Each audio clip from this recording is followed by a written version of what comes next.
Semifinals are set. Here is the schedule. Put it on the screen. We are in luck, tennis fans. Pablo Carreno.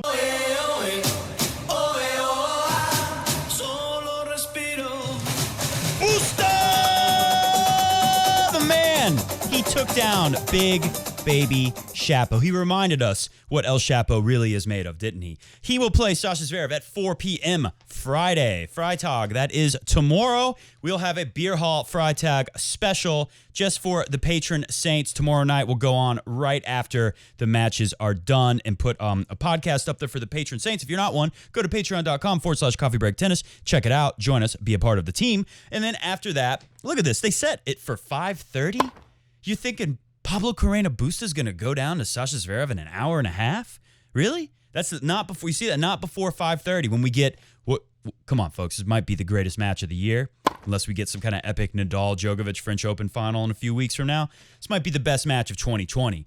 Dominic Thiem, Danny Medvedev. They look amazing. They look so good in their last rounds. This is shaping up to be one of the best semifinals we've seen in a long time. And that is not before 5:30. I have a feeling Pablo Carreno Busta and Sasha Zverev will take longer than an hour and a half. But there you go. It's a special time of a year, and a year where we've been robbed of a lot of special times. Wimbledon Final Four, we didn't get that. French Open, we haven't had it yet. We might not get it. Who knows? I think we'll get it. I'm hoping we'll get it. But here we are, and I want to talk about something very important today. I want to talk about something that I wanted to talk a lot about before Djokovic got defaulted with Tsitsipas and Borna Coric and now El Shapo. Let's start with Shapo. This is one of the most shocking things of the 2020 U.S. Open, aside from the shocking default. Take a listen. That after the fourth set where you handed him the bagel. No, of course I didn't expect him to come out to life like that, especially after the medical. He looked dead in the fourth, so it's a little bit shocking. He looked dead in the fourth. It's a little bit shocking. The fact that you said that, El Shapo, rapper and tennis player, that is shocking to me. How don't we all know that? The commentators were even saying about halfway into that fourth set that it clearly looks like Pablo Carreno Busta is going to save everything he has and then throw it all at El Shapo in the fifth set. And of course he did. And Shapo somehow was surprised by that. Let's contrast that with this quote from Andrei Rublev, Mr. Rupels, about his friend and our friend. We like Medvedev now after he flicked everyone off, gave him the middle finger at the U.S. Open last year. We started to like him more at the show here. This is about Medvedev when they were kids from Rublev. Take a listen and think about how different this is from El Shapo surprised his opponent is trying in the fifth set of a major quarterfinal. That was surprising to him. Well, take a listen to the contrast here. Both of us were crazy on court, destroying rackets. By the way, you like that picture of the three Russian babies on their big trip to New York City? Destroying rackets, complaining. He was always one of the biggest fighters I've ever seen in my life since he was 7 years old.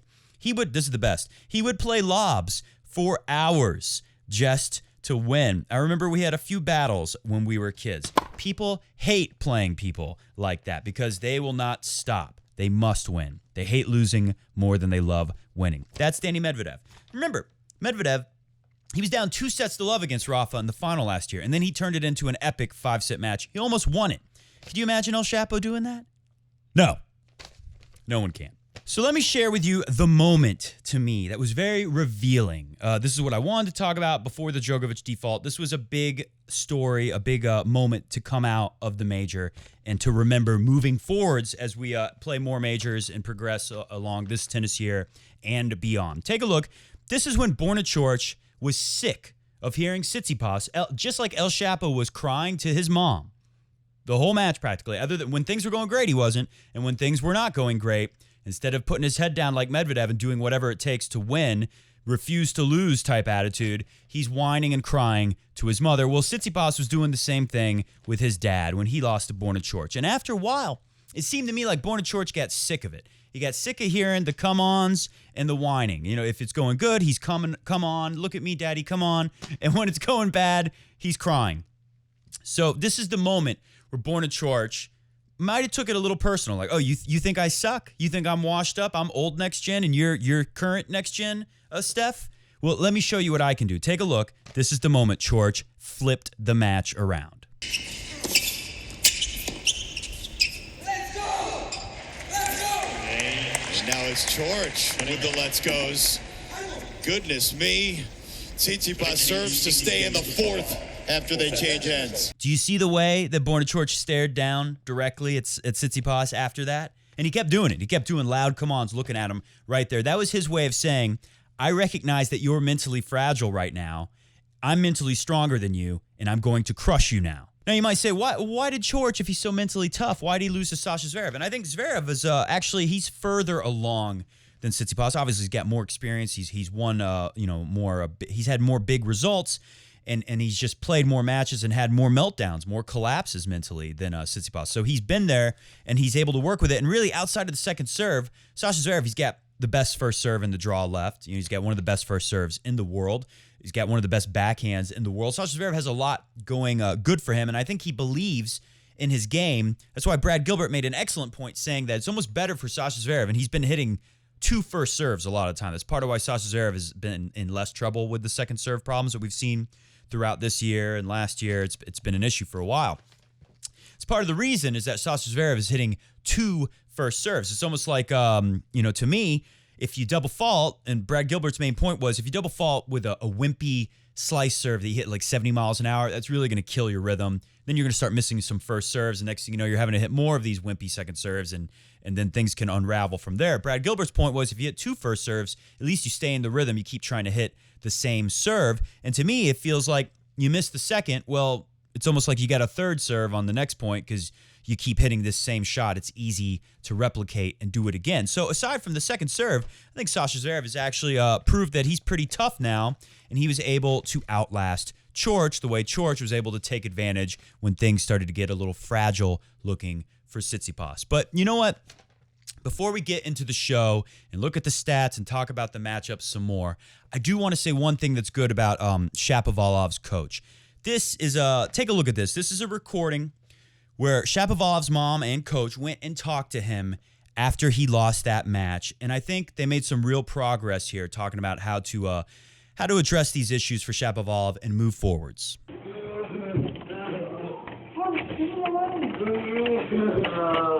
You want to keep slamming things around and act like a big baby? Then what are you kicking around up here? Why? Because I'm stupid, I'm going to hell. Shut it up, Christian. You're done. Stop. You are 14 years old, getting ready to turn 15. Stop acting like this now. I don't want to be 15. Do your homework. It's tough being young, you know? You don't want to grow up. You don't want to do your homework. You think you're a rapper. You get in fights with your mom. It's not an easy gig.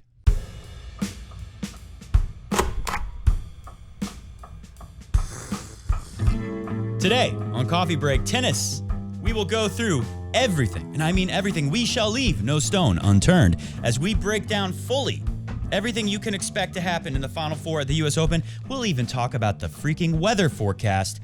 Welcome to Coffee Break Tennis, the most watched, most talked about, most listened to tennis talk show in the world. El Mundo, if you're Pablo Carreno Busta.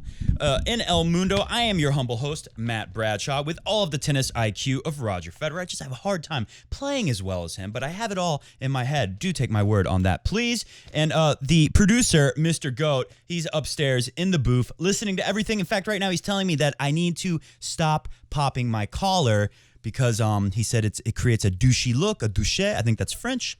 But, speaking of French, in solidarity with Benoit Paire and the French tennis players who were mistreated and abused at the U.S. Open, I have to pop it right back up. What's that, Mr. Goat? I'm sorry, Mr. Goat. I can't do anything about that. So let's go right into take a look at this. Let's talk. Since it's the first matchup, let's talk about it first. These are some Busta results from Jose Morgado. A good follow on Twitter if you want to. He will get you tennis news very quickly. He's good at getting the scoop on things. Winston-Salem title. This is now the second. Don't forget 2017 when Boostamania first started for us here at Coffee Break Tennis. He was in the semi then, and he is back. Of course, he was in that semifinal losing to Sasha Zverev, the only match they've ever played on a hard court. That's pretty close to what we're going to see this U.S. Open. This U.S. Open court, even though Arthur Ashe is the slowest of all the courts this year, it is still faster than Miami was in 2018. It is still a little bit faster, even when the humidity's super high. Although we will look at the weather report, humidity, good news, is going to be low, so that'll make play more exciting, I think. He lost to him in the Miami semifinal 2018 last year at Key Biscayne. Indian Wells semifinal he's also got. So he's been to the semis of the 3 biggest tennis tournaments in the United States, 3 of the biggest hard court tournaments in the world outside of the Australian Open. He won the doubles in Cincinnati this year, Cincinnati and New York, and he was a U.S. Open doubles finalist as well. Busta's very comfortable here, and obviously that's not enough to say, well, he's definitely going to win over Sasha Zverev, but that might surprise some people. I mean, he's done well at every U.S. hard court, and this is where he shines. These are his best results on the tour for Pablo Carreno Busta, and I think it's funny because both of them got like a prep match in the quarters for what lies ahead. Borna Coric, a great backhand, incredible mover, makes a lot of balls. Although I think Pablo Carreno Busta will probably do a better job, will be more consistent than Borna Coric was. I think Busta will be. So he got a good prep Zverev there by playing Coric, but I think Busta will be more consistent, maybe a little stronger in some big moments. Whereas Shapovalov, his first serve, I think he's the leader in aces. Sasha Zverev is second. And they've got some of the best first serve win percentage numbers. These guys are the best with first serve in the whole tournament thus far. And Busta just beat Shapovalov. And then throw in that Shapovalov is a lefty. So that's another wrinkle that makes his serve tougher to deal with. And believe me, if you didn't see the match, El Chapo, I make fun of him a lot and call him a baby. And I say that with tough love because I really like Chapo. I think his one-handed backhand was beautiful to watch. I'd rather see that than Pablo Carreno's backhand, although Pablo Carreno's backhand is pretty good. He's got one of the best first serves on tour, and especially the fact that he's a lefty, I think it makes it a little better than Sasha Zverev. So Pablo Carreno Busta has already dealt with a tougher server, and then you got the second serve issues for Alexander Zverev. I just don't understand why people think it's a guaranteed blowout for Sasha Zverev to win. I really think Busta has the potential to draw this match out, make it a long battle, and put Sasha Zverev in tough places when Borna Coric really didn't. Borna Coric blew him away in the first set, 6-1. Sasha Zverev, he threw in a double fault. I think he had multiple double faults back-to-back at one point in that first set. I mean, it was ugly, but the good news for Sasha Zverev, he had a match just like that. Was it the quarterfinals against Stan Wawrinka earlier this year at the Australian Open? I think it was the same exact scoreline, goes down 6-1, is just giving it away, and then steps things up. Shows some mental toughness to turn it around and play much better and win 3 sets in a row. There were some moments where Coric gave it away, kind of mentally was a little weak, and I think Busta will maybe be more consistent in those tough moments, especially having come through a tough match in Chapo and being more prepared to do it all over again. Also, Zverev is getting lucky. I talked about how he's hitting 2 first serves a lot. He also kind of got lucky in some key moments in the match where he was able to come up with first serves. He's getting a lot of first serves, and he kind of has to because he knows of the problems that can come up. His whole game can fall apart if he starts losing all confidence he has in the second serve, and he'll start missing more first serves and having to hit more second serves, and then it's a very destructive cycle. You can't stop that. So there were moments in that match with Borna Coric where Zverev was able to come up with the big first serves, and these were big key moments of the match. And if he doesn't come up with that first serve against Busta and throws in some doubles at some bad moments, things can easily get out of hand. Folks, we could have, and if this happens, expect on a Saturday, we'll do a preview show on Saturday. Expect to see the ultimate Pablo Carreno Busta compilation of all time if he is our U.S. Open finalist. Could you imagine if Busta somehow freaking won the thing, if Dominic Thiem and Medvedev just destroyed each other? And the best part is, take a look at the ages. Busta is the oldest. He's almost in his 30s. How perfect would it be if he was actually 30 and we still had this record of no one in their 20s winning any of the majors since, what was it, 2004 or something like that? Anyways, there you go. That's the match. My prediction is, even though I just said all the stuff, I am going to predict that Sasha Zverev is the future of the sport, or at least one of the main characters in the future of the sport, like we've all been told. He's doing so much very well right now that I'll say he finds a way through the match. But it's either going to be Sasha Zverev plays great and blows Busta away. He has a big enough game to do that.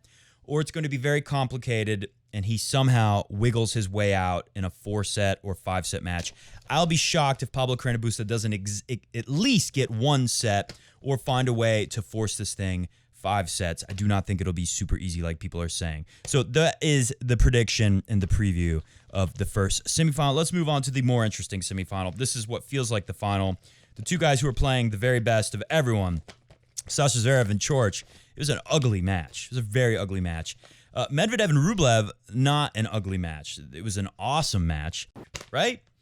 And think about how big, we said this a while ago. Medvedev is kind of like Djokovic, except he's got a very big serve, much bigger than what Novak Djokovic is capable of. And speaking of hitting 2 first serves, last year, Medvedev doing that was when we first noticed that. That was how he beat Djokovic. He decided to keep hitting 2 first serves because he wasn't beating Djokovic, and he turned that match around in Cincinnati, last year. So maybe Zverev learned that from fellow Russian-speaking tennis player Danny Medvedev. Now, Alex de Minaur, the Demon, I got some stats for you. Where are my stats at? The Demon, I know it looked bad, but he did do some things that tells me Medvedev is going to have a lot of success breaking Dominic Thiem. And I think Dominic Thiem, even though he was, de Minaur, the Demon, who's trying to bring back the toothbrush mustache. That's what they call it. Take a look. I have a feeling, I saw this graphic. Look at this graphic.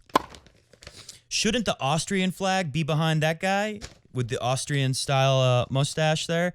I want to say in defense of de Minaur, and take a look at this. Even he pointed out that it's a little rough. They're really going hard after him. Chris Fowler basically straight up said it. He said, that's a look that I thought was retired a long time ago. I think maybe he's trying to reclaim the mustache. He's trying to rebrand it the Chaplin. It's the Charlie Chaplin mustache. Why do we have to hate when we can love? Spread peace and happiness. Anyways, poor de Minaur, he couldn't hold serve against Dominic Thiem.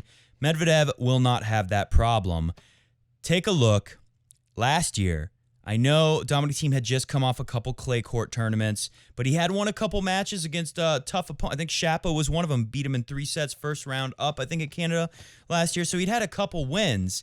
Medvedev destroys him. Take a look at the way Medvedev is able to fall back when returning the Dominic Thiem serve. No matter how good of a serve, how big of a serve Dominic Thiem hits, Medvedev will get it back, and as soon as he has a chance, he will get on top of the baseline, and with his flat balls, he'll take advantage of a hard court and really bully Dominic Thiem.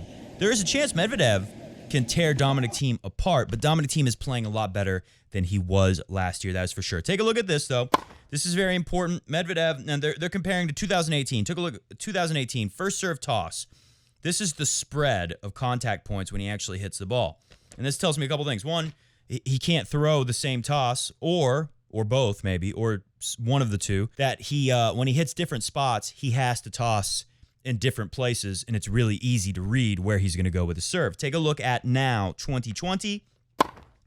When he was over 3 feet in the deuce court, he is now in the deuce court 1 foot 2 inches, 1 foot 7 inches. So when he throws his toss, the ball is always somewhere in one of those areas.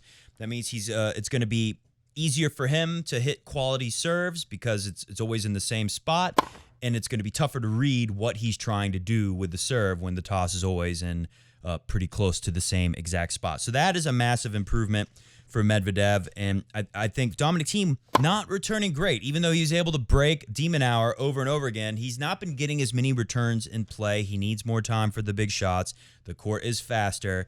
As a lot of other players in this draw over the 2 weeks of, or however long we've been doing U.S. Open so far, whereas Medvedev's serve is going to be even tougher. I think Dominic Thiem might have a hard time breaking Medvedev's serve, whereas Medvedev, as you can see from the footage from last year, he's going to do that pretty easily. He's going to back up, take everything Dominic Thiem has, and get a lot of returns in play. Take a look at some of the stats.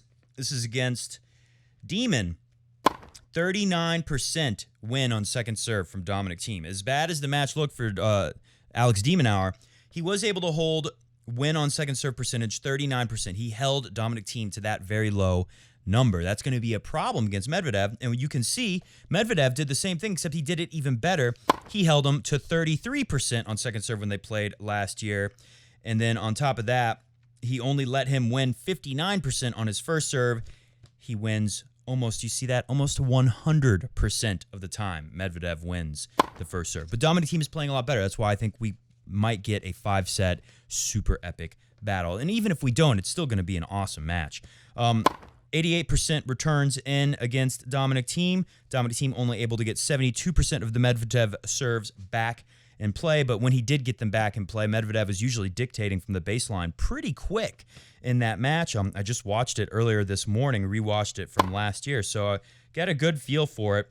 Let's see. Take a look at the weather. This is another factor. If there was high humidity like there was for Demon Hour, it's a little tougher to hit through and take advantage of the hard court pace, especially because the courts are faster than before at the U.S. Open. This Arthur Ashe is slower, but it's still a little faster. If there's high humidity, you lose a lot of that. 4 to 8, here's our window.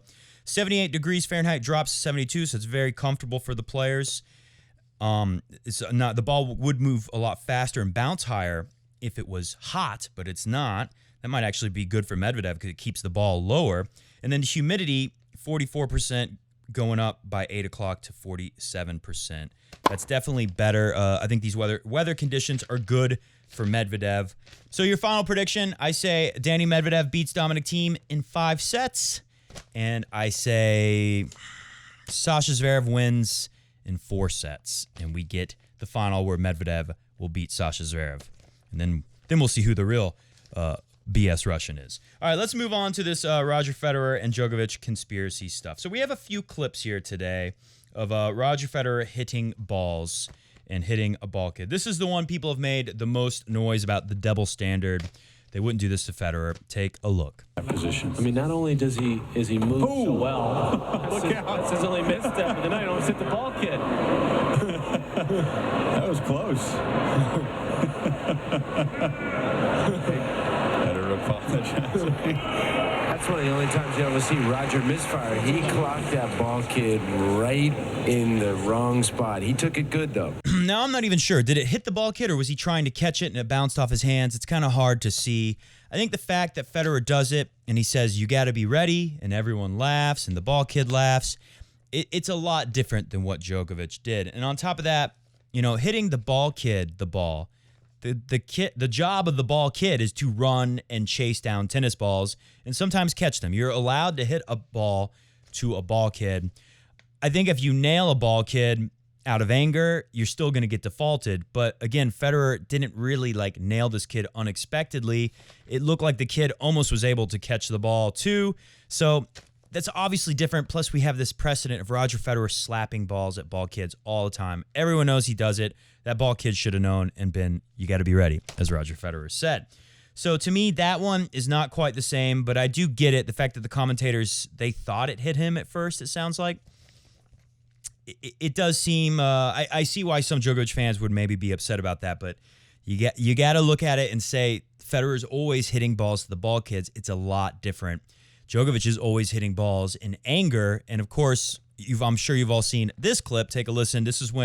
I believe this is when Djokovic threw his racket at the ground and it bounced up and went into the crowd.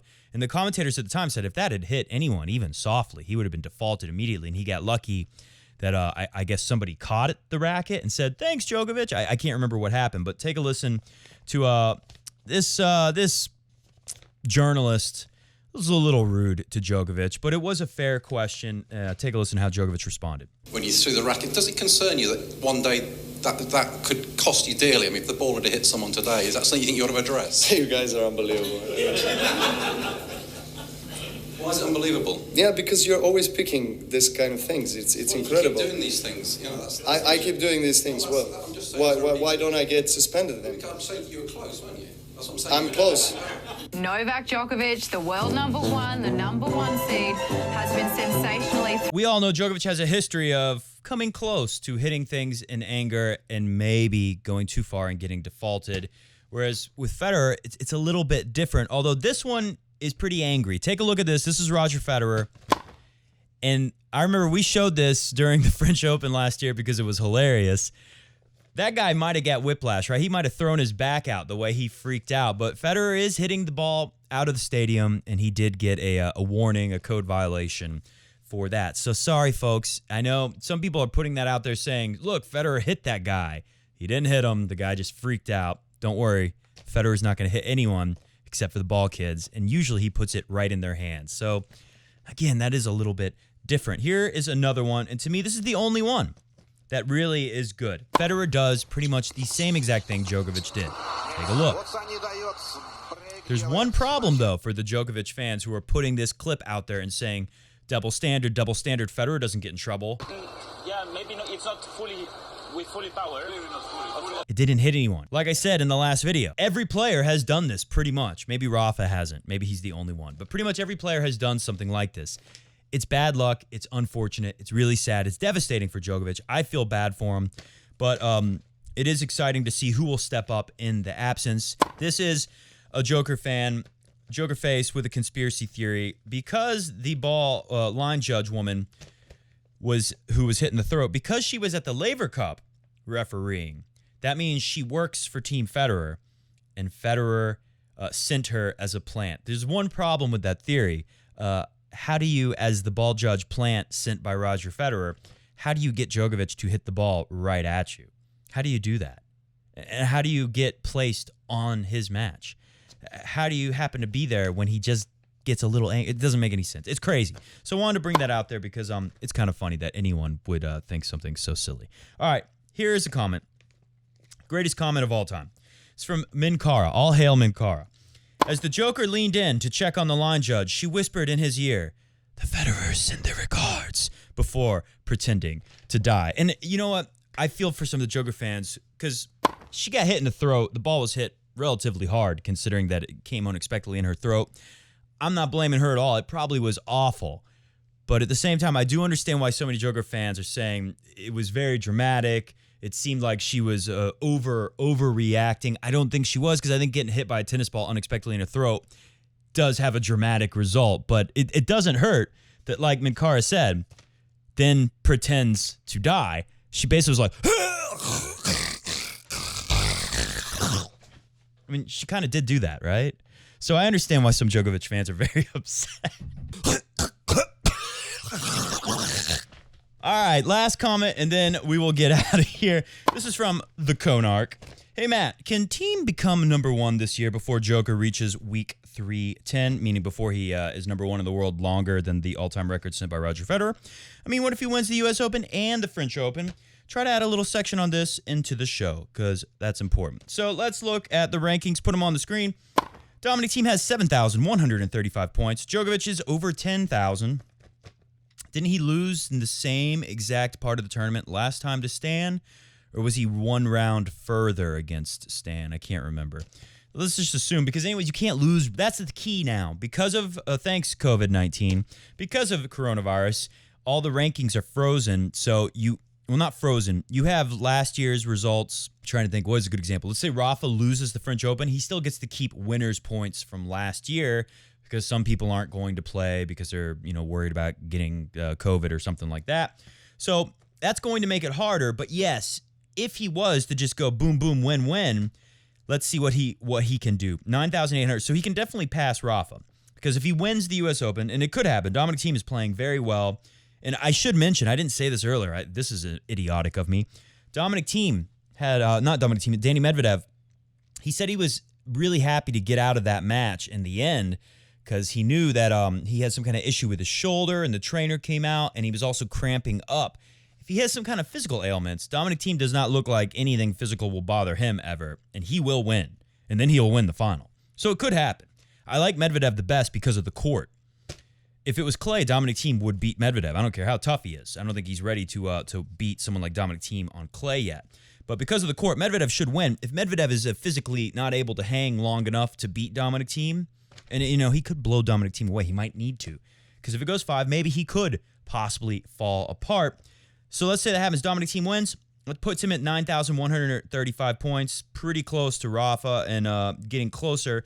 But winning the French, he was the finalist last year. I believe that's 1,200 points, 2,000 for the winner. So that would add 800. Takes us to 9,935. That puts him a little ahead of Rafa. He would be a clean number 2 in the world, Dominic Thiem, if he was to win both. It was pretty amazing, right? And then he'd have to win the World Tour final. And I know that ATP, hit the music, we're getting out of here. ATP has recently added some more tournaments to the rest of the year, mostly ATP 250s. But Dominic Thiem does love to play a lot of tournaments. If he were to win both, it would make things more interesting for sure. as we go to the end of the year, knowing that we will have the World Tour Finals and we'll have some other tournaments. So yeah, Dominic Thiem could be a hero to the Federer fans and stop him from getting number one. All right, make sure you check out the Patreon. We'll do a special patrons-only podcast right after the matches tomorrow night. Otherwise, for everybody else out there, we will do a big show Saturday talking about what happened in the semis and previewing the men's final. Maybe we'll even talk about the women's final a little bit too. See ya!